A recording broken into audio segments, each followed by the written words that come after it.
அனைவருக்கும் அன்பு கலந்த வணக்கம். 2 வாரம் சிறிது இடைவேளை ஆகிவிட்டது. அதற்காக காலதாமதத்துக்காக வருந்துகிறேன். நிறைய தேர்வர்கள் என்னுடைய இணையவழி காணொளி வகுப்பை கண்டு படித்து தேர்ந்து கொண்டிருக்கிறீர்கள். உங்களை எல்லாம் வரவேற்பதில் மகிழ்ச்சி அடைகிறேன். இப்பொழுது தமிழ்நாடு அரசு தேர்வாளர் பணி ஆணையம் உங்களுக்கு தேர்வு கால அட்டவணை வெளியிட்டிருக்கிறது. நீங்கள் அனைவரும் தமிழில் நிச்சயம் என்னுடைய இணையவழி இலவச வகுப்பை தொடர்ந்து இணைந்திருங்கள்.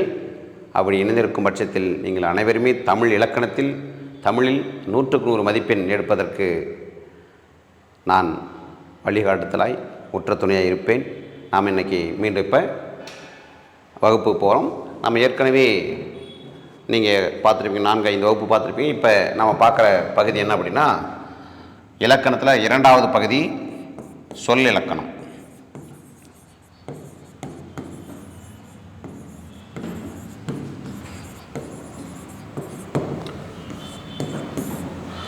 சொல்.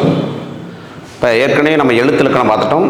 நினைவு கூறுறேன், எழுத்திலக்கணம் வந்து பார்த்தோன்னா முதல் எழுத்து சார்பு எழுத்துன்னு பார்த்தோம். இப்போ நம்ம அடுத்து 2வதாக பார்க்கக்கூடிய பகுதி சொல் இலக்கணம். சொல் அப்படின்னா என்ன அப்படின்னா பாருங்கள், இது எழுத்தா சொல்லுங்க, சொல்ல பார்ப்போம். இது எழுத்து, இது எழுத்தா சொல்ல பாருங்க. ரைட். ஸோ தனித்தனியாக எழுதுனா எழுத்து அப்படிங்கிறீங்களா? இப்போ 2-3 எழுத்து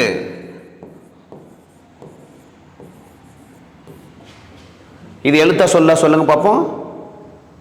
நிறைய மாணவர்கள் வந்து என்ன சொல்கிறாங்கன்னா, இதெல்லாம் எழுத்து சார், தனியாக இருக்குது, தனியாக இருக்குது, இது எல்லா எழுத்தும் சேர்ந்துருக்கு சார், இது சொல் அப்படிங்கிறாங்க. இது சொல்ல பாருங்க, நிறைய எழுத்து சேர்ந்திருப்பதனால் மட்டும் அது சொல் இல்லை. இப்படி பல எழுத்துக்கள் சேர்ந்திருந்து பொருள் தரணும், அர்த்தம் தரணும், மீனிங் தரணும். அப்போ தான் அது என்னது, அது சொல் இல்லைங்களா? ரைட். அப்போ பாருங்கள், இப்போ பாருங்க, இது எழுத்த சொல்ல பாருங்க,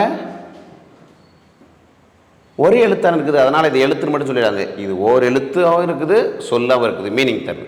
அப்போ இது ஓர் எழுத்து ஒரு மொழி. அப்போ தமிழில் ஓர் எழுத்து ஒரு மொழியில் வந்து பார்த்தீங்கன்னா 42 ஓர் எழுத்து ஒரு மொழி இருக்குது. கண்டிப்பாக அந்த ஓர் எழுத்து ஒரு மொழியில் 2-3 கேள்வி கேட்குறாங்க, அல்லது பொறுத்துக்களை கூட கேட்டுருவாங்க. 4 கேள்வி கூட இடம்பெற வாய்ப்பு இருக்குது. பாருங்க, பூ, இது எழுத்தாகவும் இருக்குது, சொல்லாகவும் இருக்குது. இப்படி ஓர் எழுத்து தனித்து நின்றோ,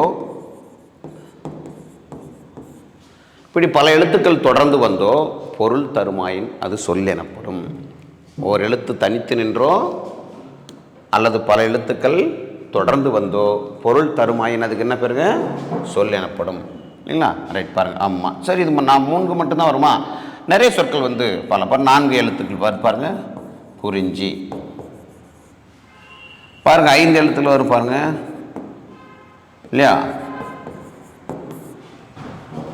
இப்படி ஓர் எழுத்து தனித்து நின்றோ பல எழுத்துக்கள் தொடர்ந்து வந்தோ பொருள் தருமாயின் அது சொல் எனப்படும். சரிங்களா? ரைட். இப்போ நம்ம அடுத்து பார்க்கறது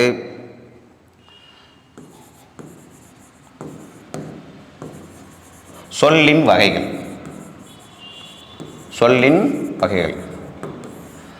சொல் எத்தனை வகைப்படும் அப்படின்னா, சொல் வந்து 4 வகைப்படும். சொல் எத்தனை வகைப்படும்? சொல் 4 வகைப்படும். அது என்னென்ன அப்படின்னா பாருங்க, 1 பெயர் சொல், 2 வினைச்சொல், 3 இடைச்சொல், 4 உரிச்சொல். பெயர் சொல், வினைச்சொல், இடைச்சொல், உரிச்சொல். அப்போ சொல் எத்தனை வகைப்படும்? சொல் வந்து 4 வகைப்படும் இல்லை? ரைட். இதுங்கெல்லாம் என்ன பேர் அப்படின்னா, இதுக்கு பேர் வந்து பார்த்தீங்கன்னா இலக்கண வகை சொற்கள். இதுக்கு பேர் என்ன பேருங்க? இலக்கண வகை சொற்கள். இலக்கண வகை சொற்கள் இதுக்கு பேர். இப்போ நாம் பெயர் சொன்னால் என்னன்னு பார்க்குறோம் இல்லைங்களா? ரைட். சொல்லுங்க பார்ப்போம், நீங்கள் பெயர் சொன்ன எது தெரியுமா? உடனே புத்தகத்தில் உங்களுக்கு பார்த்தீங்கன்னா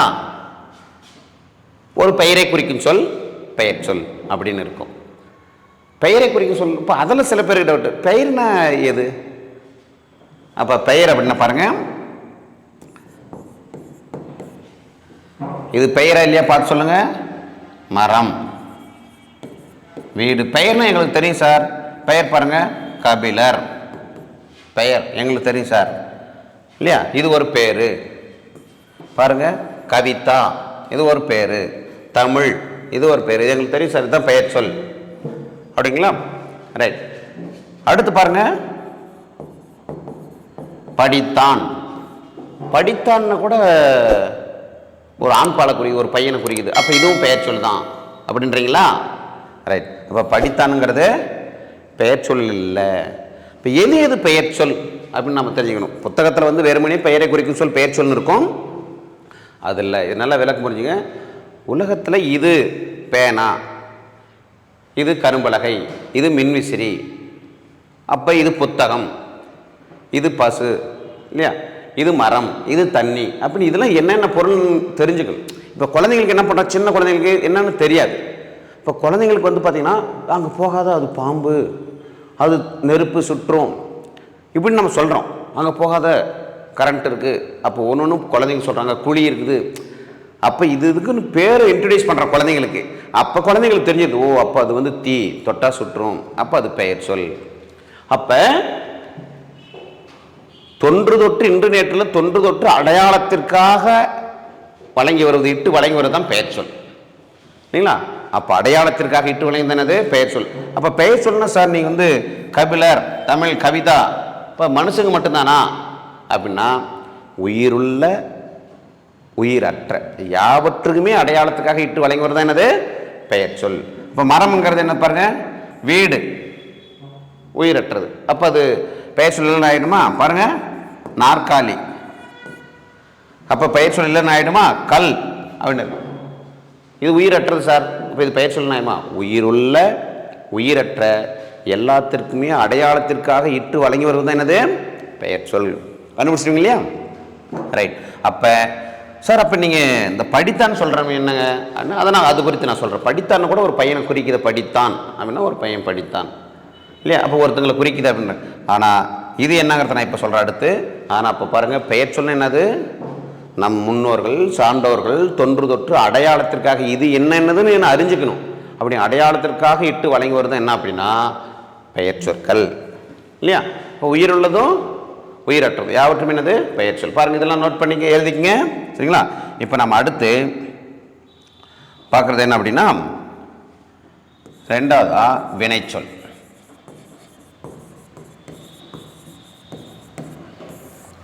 நம்ம என்ன பார்க்குறோம், வினைச்சொல். இப்போ பெயர் சொல், அடுத்து வினைச்சொல். இப்போ நம்ம என்ன ஒரு வார்த்தை சொன்ன பார்த்துருப்பீங்க நீங்கள் இல்லையா? அது என்ன அப்படின்னா பாருங்கள், படித்தான் சொன்னேன். இது பெயர் சொல்ல வினைச்சொல்ல பாருங்க. ரைட். அது நான் காரணம் சொல்கிறேன் பாருங்கள். நாம் முழுக்க 5 இலக்கணத்திலையும் எழுத்து சொல் பொருள் யாப்பு அணி இந்த 5 இலக்கணத்திலையும் முழுக்க இடம்பெறக்கூடிய சொற்கள்லாம் என்னென்ன சொற்கள்னா பெயர் சொல்லும் வினை சொல்லும் தான் அதிகபட்சமாக இடம்பெற்றிருக்குது. அதனால் நாம் பெயர் சொல்னா என்ன வினை சொல்னா என்னன்னு தெரிஞ்சுக்கணும். அப்போ பெயர் சொல்ல என்னன்னு உங்களுக்கு தெரியும். இப்போ வினை சொல்ல என்னன்னு பார்த்துங்க. வினை சொல்னா டக்குன்னு பார்த்த உடனேயே நாம் எப்படி அடையாளம் கண்டுபிடிப்பது, பார்த்த மாத்திரத்திலேயே எப்படி கண்டுபிடிப்பது அப்படின்னா அந்த சொல்ல நீங்கள் பார்க்கக்குள்ளேயே அது காலம் காட்டும். வினைச்சொல்லுடைய தன்மை என்னது, வினைச்சொல்லுடைய தன்மை காலம் காட்டும் இல்லையா?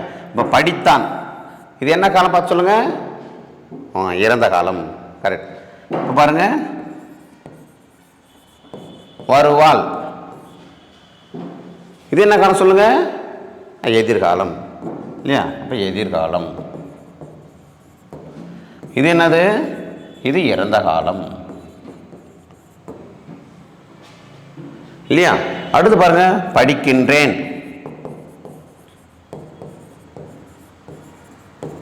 இது என்ன காலம், இது நிகழ்காலம். இது நிகழ்காலம் சரிங்களா? அப்போ நிகழ்கின்ற காலம். சில பேர் நிழல் காலம் நிறைங்க, அது இல்லை, இது நிகழ்கின்ற காலம். அப்போ இறந்த காலம், நிகழ்காலம், எதிர்காலம். அப்போ ஒரு சொல் பார்த்த உடனேயே 3 காலங்களே நீங்கள் ஆங்கிலத்தில் பார்த்தீங்கன்னா நமக்கு கண்டுபிடிக்க ரொம்ப சிரமம். ஆங்கிலத்தில் வந்து பார்த்தீங்கன்னா 12 டென்ஸ் இருக்குது. ஆங்கிலத்தில் வந்து கொண்டிருக்கிறான் அப்படிங்கிறத பாஸ்ட் பர்ஃபெக்ட் கன்டினியூஸ் அதுக்குள்ளே நமக்கு டென்ஷன் ஆகிடுது இல்லையா? ரைட். அப்போ நமக்கு தமிழ் வந்து கொண்டிருக்கிறான்னா நிகழ்காலம் இல்லையா? ஆனால் ஆங்கிலத்தில் பார்த்தீங்கன்னா 12 டென்ஸ் இருக்குது. Past perfect continuous tense, future tense இல்லையா, ப்ரெசன்ட் டென்ஸ், ப்ரெசன்ட் பர்ஃபெக்ட் இப்படியாக 12 டென்ஸ் இருக்குது. அது நமக்கு தெரிஞ்சுக்கிறதுக்குள்ள டென்ஷன் ஆகிடும். அதனால் தமிழ் ரொம்ப எளிமை, ஈஸி. 3 காலம் தான். ஒன்று இறந்த காலம், இன்னொன்று நிகழ்காலம், இன்னும் எதிர்காலம். அப்போ சொல்ல பார்த்த உடனே கண்டுபிடிச்சலாம். அப்போ வருவாள் எதிர்காலம். அப்போ இதில் என்ன சொல்லு? இதெல்லாம் வினைச்சொல். ஈஸியாக கண்டுபிடிச்சிங்களா? நிறைய பேர் என்கிட்ட கேள்வி கேட்கறது உண்டு. சார் இது ஓகே வினைச்சொல், பாருங்க படித்தான், வருவாள், படிக்கின்றேன், இதெல்லாம் உயர்தனை பற்றியே சொல்லுது இல்லையா? எத்தனை 2 வகைப்படுறது உங்களுக்கு தெரியும் இல்லைங்களா? உயர்தனை, அக்ரணி இல்லையா? உயர்ந்தத்தனை என்ன அப்படின்னா மனிதர்கள், மனிதன் அல்லாதத்தனை அக்ரணி சரிங்களா? உயர்தனைக்கு வந்து சில பேர் வந்து கடவுள், தேவர், நரகர், மனிதர் இப்படி சொல்கிறாங்க. ரைட். அதையும் நீங்கள் கவனத்தில் வச்சுக்கோங்க. உயர்தனை எது? மனிதர், கடவுள், தேவர், நரகர் இப்படிலாம் சொல்லிட்டு இருக்காங்க. அதில் சில பேருக்கு உடன்பாடு இல்லாமல் கூட இருக்குன்னா அதை சொல்ல. ஆனால் உயர்தனா மனிதர்கள், மனிதர்கள் அல்லாதத்தனை அக்ரணை, அல்தனை தான் அக்ரணை. சார் இப்போ சார் இது எல்லாமே உயர்தனை பற்றி சொல்கிறீங்களே, இப்போ பாருங்க ஒரு உதாரணத்துக்கு ஓடியது, அது பெயர் சொல்ல வினைச்சொல்ல பார்த்து சொல்லுங்க. ஓடியது பெயர் சொல் இல்லை. பெயர் சொல்லுனா ஒரு பொருளை குறிப்பிடுறதுன்னு சொன்னீங்க. இது அப்படி வந்து இப்போ பொருளையும் குறிப்பிடலை. ஆனால் இது வந்து அக்ரணியை சொல்லுது. ஓடியதுன்னா பறவை ஓடியது, மாடு ஓடியது, கன்று ஓடியது, ஆறு ஓடியது இல்லையா? ரைட். அப்போ ஓடியது, ஓடுகின்றது, ஓடும். இப்போ இதெல்லாம் அக்ரணியை குறிக்கக்கூடிய சொற்கள். அப்போ அக்ரணியை குறித்தா கூட இதுவும் வினைச்சொல் தான். பொதுவாக வினைச்சொல் என்றாலே ஒரு சொல் 3 காலத்தில் ஏதாவது ஒன்றை குறிப்பிட்டால் அது வினைச்சொல். ஈஸியாக கண்டுபிடிச்சிங்களா? அது உயர்தனையாக இருந்தாலும் சரியே, அக்ரணியாக இருந்தாலும் சரி. சரிங்களா? அப்போ உங்களுக்கு இப்போ பெயர் சொல்ல என்னன்னு தெரியும், வினைச்சொல்னா என்னன்னு தெரியும். இப்போ நம்ம அடுத்து 3ஆவதாக பார்க்கக்கூடியது இடைச்சொல்.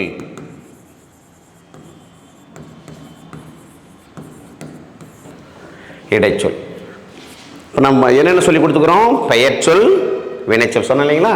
இப்போ பெயர் சொல்லுக்கும் வினைச்சொல்லுக்கும் இடையில் வருவதான் என்ன சொல்லு? இடைச்சொல். பெயர் சொல்லுக்கும் வினைச்சொல்லுக்கும் இடையில் வருவது இடைச்சொல். அப்படி சில இலக்கண அறிஞர்கள் சொல்கிறாங்க. இன்னொன்று பெயரையும் வினையையும் இடமாக கொண்டு வருவதுன்னு சொல்லிட்டுருக்காங்க. ரைட். எதுவாக இருந்தாலும் பெயர் சொல்லி வினைச்சொல்லையும் சார்ந்து தான் இடைச்சொல் இடம்பெறும் சரிங்களா? அதுதான் இடைச்சொல். இப்போ எது எது இடைச்சொல் பாருங்கள். யார் யார் வகுப்புக்கு வந்தீங்க? நான் அவன் வந்தோம். நான் அவன் வந்தோமா? சரியாக வரலையே. அப்படியே நம்ம சொல்கிறோம். நிஜ வாழ்க்கையில் அப்படியே நம்ம பேசிட்டு இருக்கிறோம். சின்ன பசங்களாம் பார்த்தீங்க அப்படின்னு என்ன பண்ணுவாங்கன்னா, எப்போ பாரு கோல் சொல்லிட்டு போங்க, சார் அவன் அடிக்கிறான் இப்படி சொன்னால் கரெக்டாக இருக்குதா பாருங்க. என்ன அடித்தான், என்ன அடித்தானா, இது கரெக்டாக இருக்குதா? வீடு போகலாம்,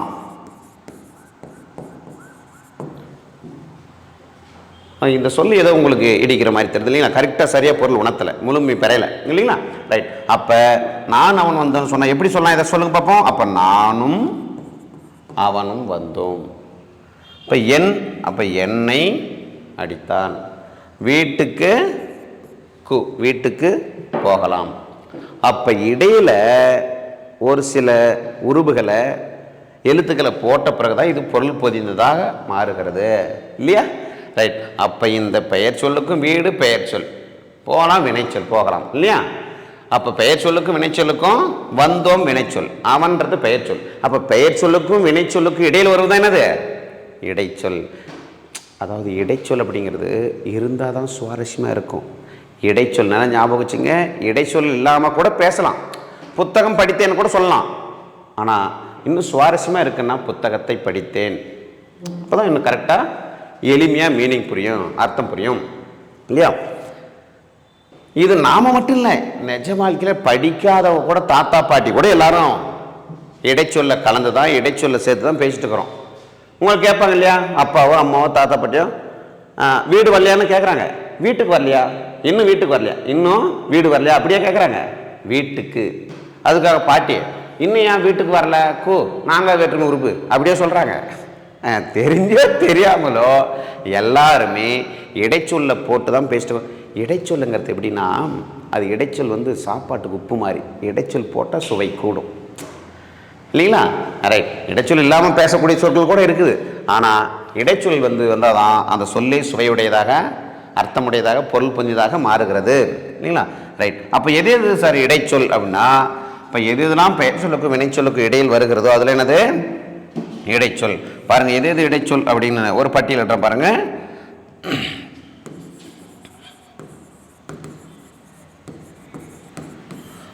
இப்போ எது எது இடைச்சொல் நம்ம பார்க்குறோம் இல்லைங்களா? அப்போ அப்படின்னு ஒன்று சொன்னோம் இல்லைங்களா? இப்போ என்ற உருவம் என்னது இடைச்சொல் இல்லையா? அடுத்து விட, மற்று, பிற, ஆக இல்லையா? அடுத்து பாருங்க, ஐயாளுக்கும் இன்னது கண், இது என்னது இடைச்சொல். நீ இதை கேள்விப்பட்டு எங்கே கேள்விப்பட்ட மாதிரி இருக்கு சார். இது வேற்றுமை உறுப்புகள் தான். இந்த வேற்றுமை உறுப்புகளும் இடையில வரதுனால இது என்னது இடைச்சொல் தான்.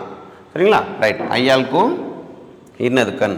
இது மட்டும் இல்லாமல் எது எதெல்லாம் பெயர் சொல்லும் வினை சொல்லும் இல்லாமல் இடையில கன்ஜக்ஷன் வேர்டா வருகிறதோ அதெல்லாம் என்னது இடைச்சொல்.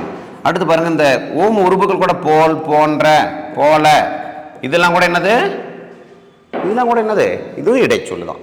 அப்போ எது எதெல்லாம் பெயர் சொல்லுக்கும் வினை சொல்லுக்கும் இடையில் பொருளுடையதாக அர்த்தமுடையதாக மாறுகிறதோ அதில் என்னது இடைச்சொல். சரிங்களா? ரைட். அது பார்த்துங்க. இப்போ பாருங்க, அது நான் முன்னே ஒரு வார்த்தை உங்களுக்கு சொன்னேன். என்னன்னு அப்படின்னா, அதாவது இது சாப்பாட்டுக்கு உப்பு மாதிரின்னு சொன்ன பாருங்க பாருங்க. உன் கொடுத்தேன், உன் கொடுத்தேன், இது கரெக்டா? உன் கொடுத்தேனா? என்ன சார் சொல்கிறீங்க? அது கரெக்டாக வரலையே.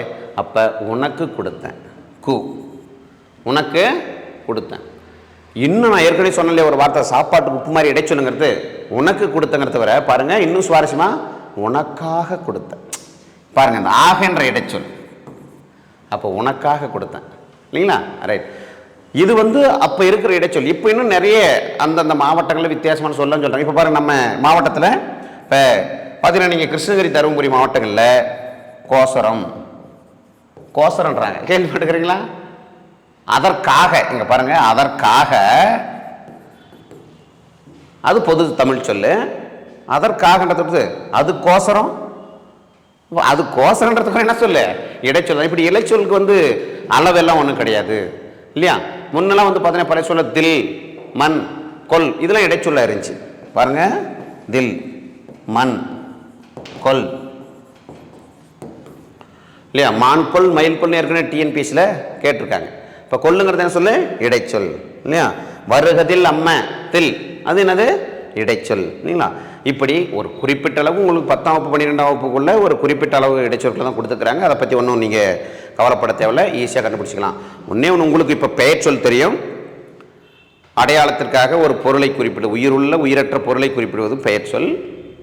அடுத்து பார்த்தீங்கன்னா உங்களுக்கு வினைச்சொல் என்னன்னு தெரியும். ஒரு சொல் காலத்தை காட்டினால், காலத்தை உணர்த்தினால் அது என்னது வினைச்சொல். இப்போ பெயர் சொல்லுக்கும் வினைச்சொல்லுக்கு இடையில் வருவது என்னது இடைச்சொல் இல்லைங்களா? ரைட். அப்போ இடைச்சொல்னா என்னன்னு உங்களுக்கு தெரியுது. இப்போ நாம் அடுத்து 4ஆவதாக பார்க்கக்கூடியது என்னன்னா உரிச்சொல். 4ஆவது பார்க்கக்கூடியது என்னங்க உரிச்சொல். அது என்ன சார் உரிச்சொல் அப்படின்னா, பாருங்க, உரிச்சொல் இது அந்த காலத்தில் எந்த வார்த்தை சொல்லியிருக்காங்க? செய்யுளுக்கே உரிய சொல். அதுதான் செய்யுளுக்கே உரிய சொல். அது என்னது உரிச்சொல், செய்யுளுக்கே உரிய சொல். இப்போ உங்களுக்கு புத்தகத்தில் சமச்சீர் கல்வி புத்தகத்தில் பார்த்தீங்கன்னா, தற்போது உரிச்சொல் மேடை பேச்சுகளில் பயன்படுத்தப்படுகிறது. பேச்சாளர்கள் பெரும்பாலும் பயன்படுத்தாங்க. அது என்ன சார் செய்யுளுக்கே உரிய சொல்? இப்போ அந்த காலத்தில் தமிழில் பார்த்தீங்கன்னா எல்லாத்தையும் பாட்டாக பாடுவாங்க. எல்லாம் செய்யுள், அந்த செய்யுள் அதாவது பாட்டு, உங்கள் பாஷையில் சாங்கு. இப்போ எல்லாம் பாடலாக சொல்கிற மரபு நம்மளிடையே இருந்திருக்குது. இப்போ ஆங்கிலேயர்கள் ஐரோப்பியர்கள் வந்த பிறகு தான் நமக்கு லென்த்தாக உரைநடையில் எழுதுகிற பழக்கம் வந்திருக்குது இல்லைங்களா? ரைட். அப்போ செய்யுளுக்கே உரிய சொல். அப்போ ஒரு கருத்தை, ஒரு பொருளை அல்லது ஒரு விஷயத்தை எந்த வார்த்தையில் சொன்னால் சரியாக இருக்கும். இப்போ நம்ம கூட சாப்பிட்றோம், சாப்பிட்றோன்னு என்ன பண்ணுறோம்? சாப்பாடு எப்படி இருக்குது? நல்லா இருக்குது. இப்போ நல்லா இருக்குது, சுமாராக இருக்குது, பரவாயில்ல, நல்லாவே இல்லை. அப்போ ஒவ்வொன்றுக்கும் வெவ்வேறு சொற்களை யூஸ் பண்ணுறோம், பயன்படுத்துகிறோம் இல்லைங்களா? அப்படி எதற்கு எந்த வார்த்தையை சொல்லணுமோ அதற்கே உரிய சொற்களால் சொல்வது தான் என்னது? உரிச்சொல் இல்லைங்களா? அது உரிச்சொல் எது எது அப்படின்னா பாருங்க, உரிச்சொல் எது எதுனா பாருங்க, சால, உரு, தவ, நனி, களி, கூர், மிக, மா, தட, இரு, வை, கடி இல்லைங்களா? என்ன சார் இதெல்லாம் என்ன புதுசாக இருக்குது, ரொம்ப கடினமாக இருக்கிற மாதிரி இருக்குதுன்றீங்களா? ஒன்றும் கவலைப்படவே தேவையில்லை.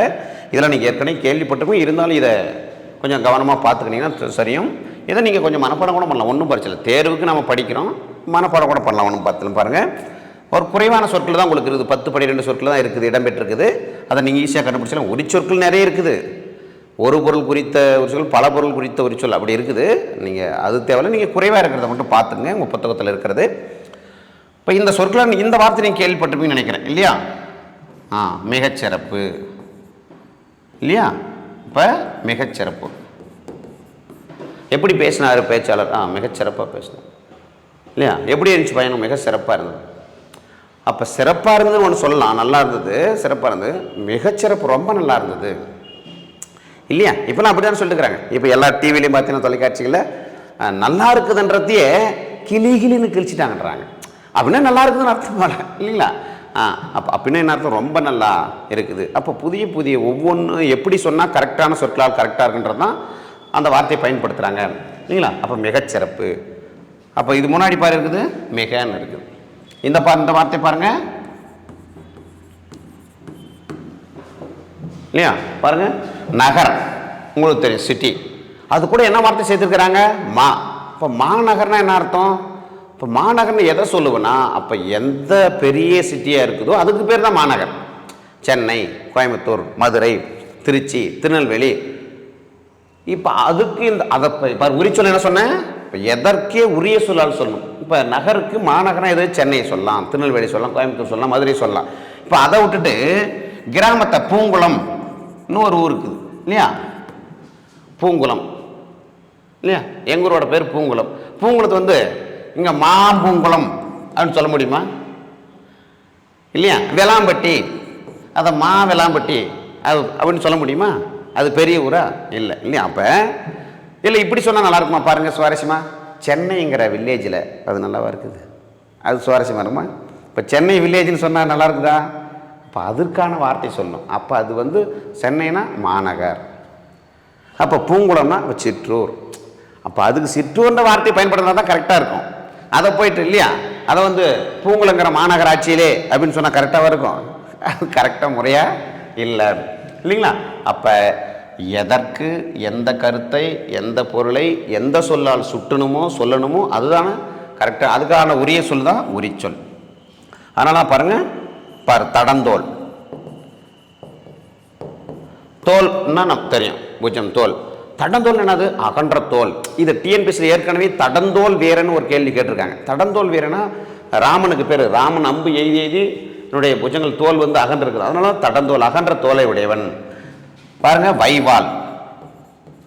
வைவால் என்னது? வால் தெரியும். வைவால்னா கூர்மையான வால், ஷார்ப். அப்போ இப்போ நாம் சொல்கிற போது என்ன சொல்கிறோம்? ரொம்ப ஷார்ப்பாக்குது பார்த்து. இல்லை அது ரொம்ப சாதாரணமாக தான் இருக்குது, மலிங்கி இருக்குது சொல்கிறோமா? அப்போ வைவால்னா ஷார்ப்பாக இருக்கிற வால். அப்போ கடிநகர் மதுரை, இதுவும் ஏற்கனவே டிஎன்பிஎஸ்சியில் கேட்டிருக்காங்க. கடிநகர் மதுரை. அப்போ இல்லையா, கடிநகர் மதுரைனா பாதுகாப்புடைய, பாண்டியன் நாட்டில் பாதுகாப்புடைய மதுரை நகரம். அப்போ கடினா இந்த இடத்துல என்னது? பாதுகாப்புன்ற சொல்லுது. பாருங்கள், உருப்பசி, பசிக்குதுன்னு சொல்கிறோம், ரொம்ப பசி, எனக்கு கொல்ல பசிப்பா. அப்போ உருப்பசினா ரொம்ப பசிக்குது அப்படின்னு அர்த்தம் இல்லையா? சால சிறந்தது சால சிறந்தது அப்படின்னு சொல்கிறோம் இல்லைங்களா? ரைட். அப்போ இருநிதி கிழவன் அது ஒரு மாதிரி கேட்டிருந்தாங்க. இருநிதி கிழவன் யார்? இருநிதி கிழவன் யார் சொல்லுங்க பார்ப்போம். இருநிதி கிழவன் யார்? மாசாத்துவான் இல்லையா? சிலப்பதிகாரத்தில் இடம்பெறக்கூடிய கோவலனுடைய தந்தை பேர் தான் என்னது? இருநிதி கிழவன். சரிங்களா? ரைட். அது பாருங்க. அடுத்து என்னது? தவப்புதல்வன். பாருங்க, தவப்புதல்வன். நனிப்பேதை, நன்னம் மிகுந்த நனிப்பேதை. களிநடம் புரிய கொண்டேன். கம்பராமாயணத்தில் வருது இல்லைங்களா? களிநடம் புரிய கண்டேன். சீதை ராமனுடைய அந்த மோதிரத்தை வாங்கிட்டு உடனே பயங்கர களினா கண்டு களிங்கன்னு சொல்லுவாங்க நிறைய நிகழ்ச்சி. கண்டு களின்னு ரொம்ப மகிழ்ச்சி அடைஞ்சேன், மிகுந்த மகிழ்ச்சி அடைஞ்சா. அப்போ கூர்வாள், சாதாரணமாக இருக்கிற வாள் ஒன்று, அடுத்து கூர்வாள் இல்லையா? இப்படி எந்த கருத்தை, எந்த பொருளை, எந்த இடத்தை எந்த சொல்லால் சொல்லணுமோ அதே சொல்லால் சொல்வதுக்கு பேர் தான் என்னது? அதற்கே உரிய சொல்லால் சொல்வதுக்கு பேர் தான் என்னது? உரிச்சொல் இல்லைங்களா? ரைட். அப்போ இந்த உரிச்சொல்லாம் உங்களுக்கு தெரியும்.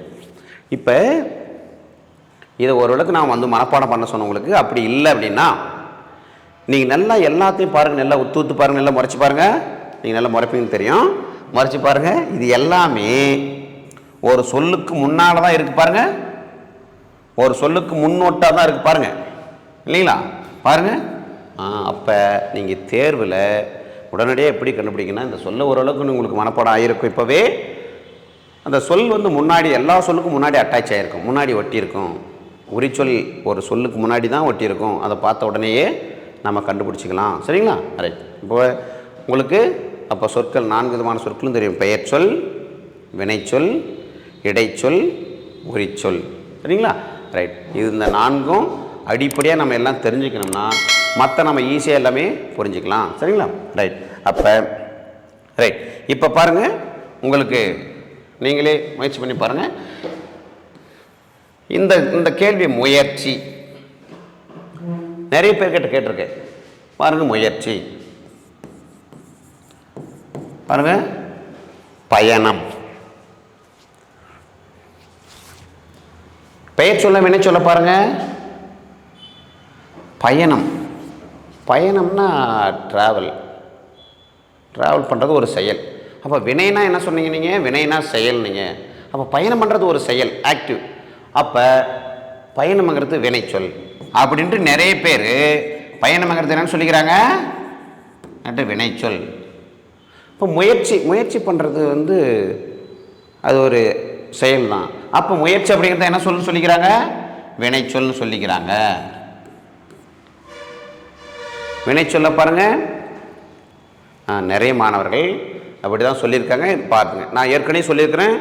பெயர் சொல்லியும் வினை சொல்லியும் நாம் பார்த்த உடனேயே கண்டுபிடிக்கிறது எப்படின்னா, பெயர் சொல் காலம் காட்டாது, வினைச்சொல் காலம் காட்டும். அவ்வளோதான், ஈஸியாக கண்டுபிடிச்சிடலாம் இல்லைங்களா? பயணம் என்ற சொல்லல காலம் தெரியுதா பாருங்க? இல்லை இல்லைங்களா? அப்போ பயணம்ங்கிற சொல் பார்க்குறதுக்கு வினைச்சொல் மாதிரி இருக்கு. ஆனால் இந்த சொல்லில் பயணம் என்ற சொல்ல இறந்த காலமா, நிகழ்காலமா அல்லது எதிர்காலமா பாருங்க, காலம் காட்டல. ஆனால் வினைச்சொல் மாதிரி இருக்குது. ஆனால் இது என்ன சொல்? பயணம்ங்கிறது பெயர் சொல். அப்போ உங்களுக்கு இது போல் கொஞ்சம் கடினமான சொற்கள் தான் கேட்பாங்க. நீங்கள் வந்து அவசரப்படக்கூடாது, இதை மனசில் பதிய வச்சுக்கணும். பெயர் சொல் காலம் காட்டாது, வினைச்சொல் காலம் காட்டும். இப்போ உங்களுக்கு எல்லாமே ஈஸியாக தெரிஞ்சுக்கிட்டீங்கன்னு நினைக்கிறேன். பெயர் சொல் என்னென்னு தெரியும், வினைச்சொல் என்னென்னு தெரியும், இடைச்சொல் என்னென்னு தெரியும், உரிச்சொல்னா என்னென்னு தெரியும். மறந்துடாதீங்க, பெயர் சொல் எப்படி கண்டுபிடிக்கலாம்னா பார்த்த உடனேயே பெயர் சொல் காலம் காட்டாது, வினைச்சொல் காலம் காட்டும். பெயர் சொல் வேற்றுமை உறுப்பு ஏற்கும், வினைச்சொல் வேற்றுமை உறுப்பு ஏற்காது. ஞாபகம் வச்சுங்க, மறந்துடாதீங்க. இப்போ இதுவரை நடத்தின பாடம் உங்களுக்கு இலக்கண பகுதி நன்றாக புரிஞ்சிருக்குன்னு நம்புகிறேன். மீண்டும் உங்களை அடுத்த வகுப்பில் சந்திப்போம். நன்றி.